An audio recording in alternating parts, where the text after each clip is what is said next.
Let it be a Nick and Jane, and let it be a Mr. Smith, a banker of Nick and Jane. They both keep their money in his bank.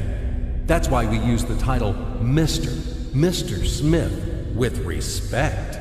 Nick really wants to buy, well, let's say Jane's bicycle, but he has no money.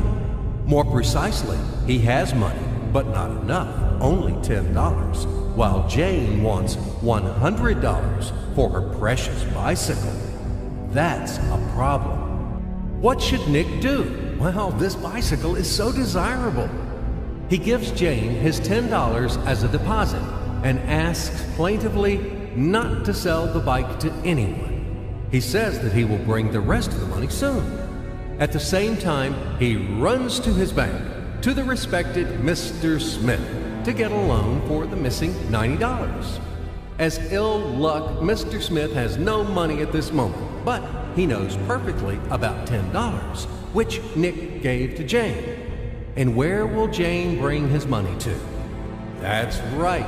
She will put these $10 in her lovely bank to the same Mr. Smith. Therefore, Mr. Smith asks Nick to come back tomorrow in the hope that tomorrow he will get these $10. And everything happens this way. The next day, Jane brings $10 to the bank. The bank provides Nick these $10 on credit. Nick immediately gives them to Jane. She again puts them in a bank. The bank again provides Nick these $10 on credit, etc. As long as Nick the fool will gather enough money for the bicycle. Don't you get confused yet? Be patient, I told you. These demons have been trying to confuse you during 1,000 years. These damn economists and financiers. But anyway, we will figure everything out. So what do we have in the end? Nick finally got the bike from Jane. Wow! But at the same time, Nick owes $90 to the bank, Mr. Smith, and the bank, in its turn, owes $100 to Jane. In other words, those $10, which existed initially, have magically turned into $200, $190 of debts plus real $10. But these $10 would also turn into $1,000. Even in $1 million or $1 billion, if Nick would make a more expensive purchase. In this case, our $10 would make the increasing number of its cycles, circuits from hands to hands. That's it.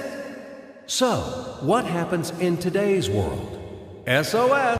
It appears that banks also make money out of thin air and multiply them. Not only Fed can produce money, but banks either. In short, everybody can do this, except you and me.